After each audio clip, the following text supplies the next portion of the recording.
अच्छा देखें, इसका जवाब तो आपके पास खुद ही है। एक तो कभी आपके प्रधानमंत्री मोदी साहब तकरीर कर देते हैं, स्पीच कर देते हैं, सोमनाथ की बात कर देते हैं, उसके अंदर हिस्ट्री से लेकर अब तक की ऐसे ऐसे कलाबे मिला देते हैं। फिर उसी के साथ पता चलता है कि आपके एनएसए अजीत दोवल साहब ने भी तकरीर कर डाली है और उसके अंदर उन्होंने रिवेंज नहीं बल्कि अवेंज की बात कर दी है।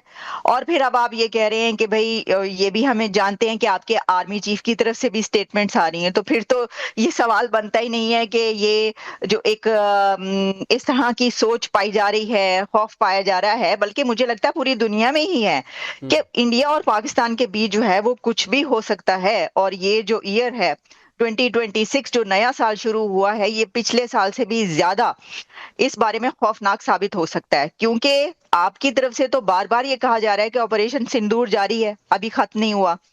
तो इस पे तो फिर ये तो बात की जाएगी। और अभी देखिए, क्योंकि पाकिस्तान के अंदर ये हैं हालात जैसा कि आपने बताए कि दहशतगर्दी तो अपनी जगह पर है, लेकिन साथ में ये जानते हैं कि अफगानिस्तान के साथ भी रिलेशंस अच्छे नहीं जा रहे पाकिस्तान के। एक तो होता है ना कि चले अगर इंडिया की तरफ से ऐसी स्टेटमेंट्स आ रही हैं, या एक ये चीज जो है ये पाई जाती है कि उनका ऑपरेशन, वो बार बार कह रहे हैं कि ऑपरेशन सिंदूर जो है वो जारी है और अभी खत्म नहीं हुआ, तो आपके दूसरे बॉर्डर जो हैं वो काम एंड क्वाइट हो, वहां पर कोई प्रॉब्लम ना हो, आपके रिलेशंस बड़े अच्छे हों। लेकिन प्रॉब्लम ये है कि अफगानिस्तान से भी नहीं सही, वहां पे भी जो हालात हैं, फिर टीटीपी जैसे मुल्क के अंदर घुस घुस के करी है। और एक आखिरी बात, अगर इसके अंदर वो कहते हैं ना कि एक आखिरी कील ठोक दे, तो मैं देख रही थी कि जो औरंगजेब साहब जो फाइनेंस मिनिस्टर हैं, उन्होंने ये कहा कि ये सच है कि कुछ कंपनियां और जो फर्म्स हैं वो मुल्क छोड़ के जा रही हैं। तो यानी इकोनॉमी के हालात भी आप देख लें, फाइनेंशियल हालात भी देख लें। तो ऐसी सिचुएशन में ऑब्वियसली जब एक इतना बड़ा नेबर, इतना ताकतवर नेबर जिसको कहा जाता है इंडिया, चौथी बड़ी इकोनॉमी, उधर से अगर ऐसी बात की जाएगी कि जी ये ऑपरेशन सिंदूर जो है जारी है और हम इसके ऊपर जो तो है डर इसको तो एक बनता और है। आप ये हमला कह हो रही हैं सकता है। आलिया, आप ये कह रही हैं कि जी भाई अगर आप जी लोग कह रहे हैं कि ऑब्वियसली। ऑपरेशन सिंदूर तो अभी रुका नहीं, ऑपरेशन सिंदूर फिर से होगा, तो डर तो बनता है। क्या सच में हाँ आरजू, पाकिस्तान अगर सुधर जाए तो मुझे लग रहा है कि आप लोगों के लिए वो मुल्क रहने के लायक हो जाए, पड़ोसियों को भी अच्छा लगे कि पाकिस्तान उनका पड़ोसी है। और एक मोर्चे पर पाकिस्तान की लड़ाई नहीं है, पाकिस्तान की लड़ाई हर मोर्चे पर है, अंदर है, बाहर है, इस सीमा पर है, उस सीमा पर है। जिस चीन के तलवे मुनीर जी और शहबाज जी चाट रहे थे, वो चीन ने भी अपना रंग दिखा दिया, बोल दिया कि भाई साहब आप अपना देख लो। देखिए, सबसे पहले तो मुझे नहीं लगता कि पाकिस्तान में कोई डर या खौफ है, बल्कि यहाँ पर तो ये सोचा जा रहा है कि अगर दोबारा से भारत के साथ कोई क्लैशेस हुए तो ये पोस्ट कौन सी देंगे फील्ड मार्शल को, या कह लीजिए जो बाकी लोग हैं उन्हें, इसलिए कि जो कुछ था वो हम दे चुके। अब हमारे पास कोई पोस्ट बची नहीं है। तो अब हम बस यही करेंगे कि वो हम एक झंडा लेके खड़े हो जाएंगे, अजीमुल शान शहंशाह गा देंगे, उससे ज्यादा हमारे पास आगे पोस्ट ही नहीं है। तो इसलिए इस बारे में सोचा जा रहा है कि क्या होगा। अमेरिका साथ है तो इस वजह से भी जाहिर है कि पाकिस्तान इस वक्त आपको ज्यादा चौड़ा हुआ दिखाई दे रहा है, इस तरह की बात है। लेकिन पाकिस्तान बनने से लेकर आज तक हमने तो कभी नहीं सुना कि भारत हमला नहीं करेगा या भारत हमला नहीं कर सकता। मैं तो बचपन से स्कूल टाइम से यही पढ़ते चले आ रहे हैं कि भारत हमें खा जाएगा और कभी भी अटैक कर सकता है। तो चाहे अफगानिस्तान के लिए हम रेडी हो या ना हो, हारे जीते जो मर्जी हो भारत के साथ, लेकिन कुछ ना कुछ तैयारी हमेशा रहती है। तो इसलिए मैं ये नहीं समझती कि इस वही वक्त वाली तैयारी पाकिस्तान रहती की है गवर्नमेंट तैयारी रहती है, आरजू, भारत की ये भी वही रहती वाली है, जीत तैयारी रही रहती है जो हारे। आपसे कुछ दिन पहले हमने देखा देखिए था ऑपरेशन सिंदूर में, जो हमने देखा था, क्योंकि उससे पहले भी हल्ला था। और आपके देश, आपके मुल्क के ही बहुत सारे पत्रकार हैं, वरिष्ठ जर्नलिस्ट हैं, वो कह रहे हैं कि भाई इधर से ये लोग कहते हैं परमाणु परमाणु परमाणु, और जब ऑपरेशन सिंदूर होता है तो सब चले जाते हैं बंकर में। बड़े बड़े तो अधिकारी क्या बंकर कर में ही नजर आते हैं, जो लड़ रहे होते बंकर और हैं किस लिए या जो होता है? मोर्चे पर बंकर होते हैं, इसीलिए होता है वो ना, सिर्फ और दोनों तरफ सिर्फ से होते कोई भी हैं उसमें चले जाए। नहीं नहीं, देखे ये सारी फौज के वो तैयारी तो जवान चलती ही रहती है। जो छोटे ओहदे वाले हैं। देखिए, अब बार बार आप स्टेटमेंट भी देंगे, आप सब कुछ करेंगे, उसके बाद आपको क्या लग रहा है कि यहाँ कोई तैयारी नहीं होगी? पाकिस्तान में जो फोर्सेज हैं या पाकिस्तान की जो गवर्नमेंट है वो बैठ के सुनती रहेगी? डेफिनेटली इनको अफगानिस्तान की तरफ से भी बहुत टफ टाइम मिल रहा है। तो और कुछ हुआ हो ना हो, लड़ने की थोड़ी सी शायद प्रैक्टिस हो गई है, क्योंकि अफगानिस्तान के लोगों ने हमें लड़ना सिखा दिया है। ठीक है मेजर लेकिन मेरा नदीम, ख्याल है इस तरफ नहीं जाना चाहिए। मेजर जी नदीम, आप लोगों ने तैयारी कर ली है? क्योंकि आपके यहां तो देखिए, आलिया भी कह रही हैं और आरजू भी कह रही हैं, दोनों पत्रकार हैं पाकिस्तान की, वो कह रही हैं कि भाई हम लोग जब भी हमारे चाहे आर्मी चीफ हो, चाहे प्रधानमंत्री नरेंद्र मोदी हो, कोई छोटी सी बात कहते हैं उधर एकदम सकफका जाते हैं आप लोग। और भाई सबसे बड़ी बात यह है कि आप 8-8 आतंकी कैंपों को एक्टिव किए बैठे, क्यों नहीं उनको न्यूट्रलाइज कर देते हैं? देखिए, हर घड़ी तैयार कामरान हैं हम, जैसे हों हालात शादमान हैं हम, ये हमारा तराना है। तो हम तो we are always ready, you just please come, ठीक है। We are still waiting, anxiously waiting कि कोई ऑपरेशन सिंदूर 2, 3 या वही वन वाला आप हमको ठोकिए, कंटिन्यू तो करें ना, हमारे एयर बेसिस को तबाह कीजिए। You please come. ऑपरेशन सिंदूर से पाकिस्तान हम आपका स्वागत करते हैं। आज अमेरिका ने आपको उठा के फेंक दिया, चाइना हमारे ये अच्छा लगा मुझे सुन के, साथ ये अच्छा लगा मुझे सुन के। हो गए, अब आपके पास जो है वजिया भी हंस रही हैं, ये अच्छा लगा मुझे सुन के। सच में कह रहा हूं मेजर नदीम, आपकी ये बात अच्छी लगी सुन के कि प्लीज आइए, हम तो तैयार बैठे हैं, जैसे हमको पहले कूटा है फिर से कूट कर जाइए, आइए, हम तो बेशरम है, हमको फर्क ही नहीं पड़ता है, हम तो कहेंगे कि परमाणु परमाणु परमाणु शक्ति है, और जब आप हमको मारेंगे तो हम बिल में चुप जाएंगे, हम चले जाएंगे बंकर में। कर्नल दिनेश नैन, क्या पाकिस्तान का ट्रीटमेंट होने वाला है? और ये जो इशारे मिल रहे हैं, इन इशारों की वजह से पाकिस्तान का हैरान होना, परेशान होना, दम निकलना, सांसें फूलना, आलिया कह रही है कि कौन सी बड़ी बात है, ये तो हो ही रहा है। आरजू भी कह रही है।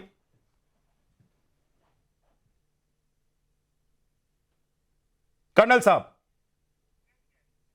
अनम्यूट कर लीजिए सर। विद्या गलत फहमी में है ये लोग, खासकर नदीम।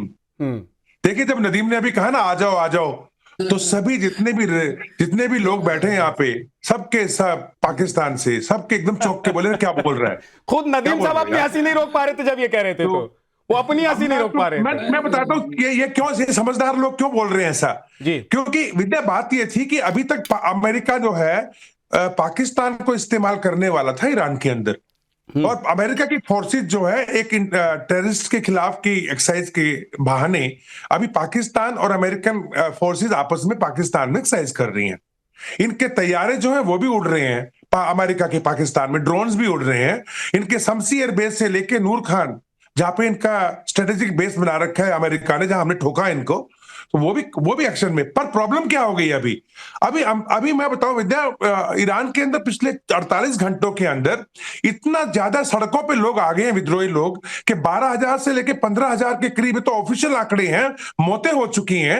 और एक तेहरान को छोड़ के, जहां पे रिलीजियस ग्राउंड को आगे बढ़ा के खुमैनी ने कोशिश की कि वो एक राष्ट्रभक्ति के नाम पे भीड़ को इकट्ठा कर देंगे, बाकी जितने भी शहर हैं ईरान के अंदर, नदीम सुन लेना, मैं जरा आ रहा हूं, अभी मैं पॉइंट पे आ रहा हूं, तो जितने भी शहर हैं पूरे ईरान के अंदर, वहां पे सब लोग सड़कों पे हैं। और अमेरिका ने कल रात को यह डिसाइड किया है कि नो B-2 बॉम्बर्स, नो, कोई पाकिस्तान की तरफ से कोई एक्शन, हम लोग अंदर नहीं घुसेंगे, हम कुछ नहीं करने वाले, अब विद्रोही हमारा काम कर देंगे। क्योंकि फ्रांस में बैठी हुई मरियम, आप वाली मरियम नहीं, मरियम रजावी, मसूद रजावी की बीवी, जिसको 93 के अंदर मार दिया गया था खुमैनी द्वारा, उसने जो आंदोलन खड़ा किया है ये अल्पसंख्यकों का, ये अब रुकने वाला नहीं। देशभक्ति के नाम पे भी कोई, ये अल्पसंख्यक लोग हैं। आप ये कह रहे हैं कि एक तरफ ऑपरेशन सिंदूर है, ठीक है कर्नल साहब, एक तरफ ऑपरेशन सिंदूर है और दूसरी तरफ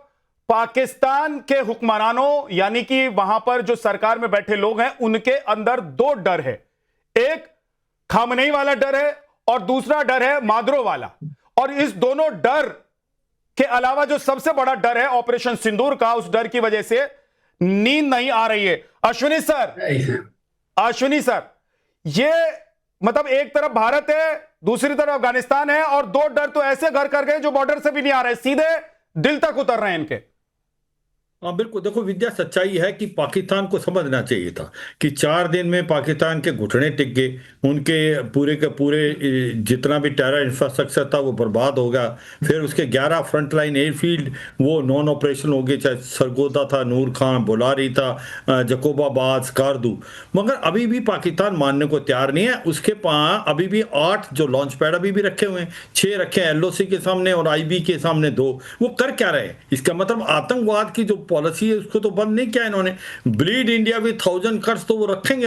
देखो, सबको पता है कि हर देश के पास आर्मी होती है, पर पाकिस्तान में आर्मी के पास देश है। वहां असली पावर जो है वो इस्लामाबाद नहीं, रावलपिंडी से होती है। तो हुआ क्या है कि आज आप देखिए पाकिस्तान का साइज है 1.7, उसकी पॉपुलेशन 1.8 और उसकी जो इकोनॉमी हमारे से 11% है, मगर अभी भी 70 से 75% उसने फौज बिठा रखी।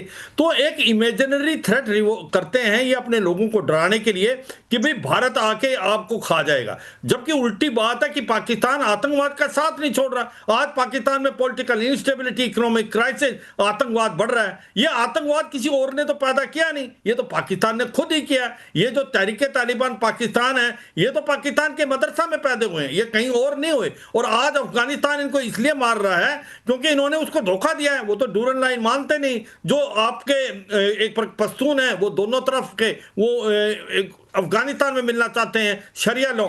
तो कहने का मतलब है पाकिस्तान को ये समझ आना चाहिए, ऑपरेशन सिंदूर 1.0 ट्रेलर था, अभी पिक्चर बाकी है। अगर ये आतंकवाद का साथ नहीं छोड़ेंगे तो भारत इस बार घुस के बहुत बड़ा हमला करेगा। ये अगर इनको समझ आ जाती है तो ये बंद करेंगे, और मुझे लगता नहीं इनकी जो policy bleed India with 1000 cut उसमें कोई कमी आएगी।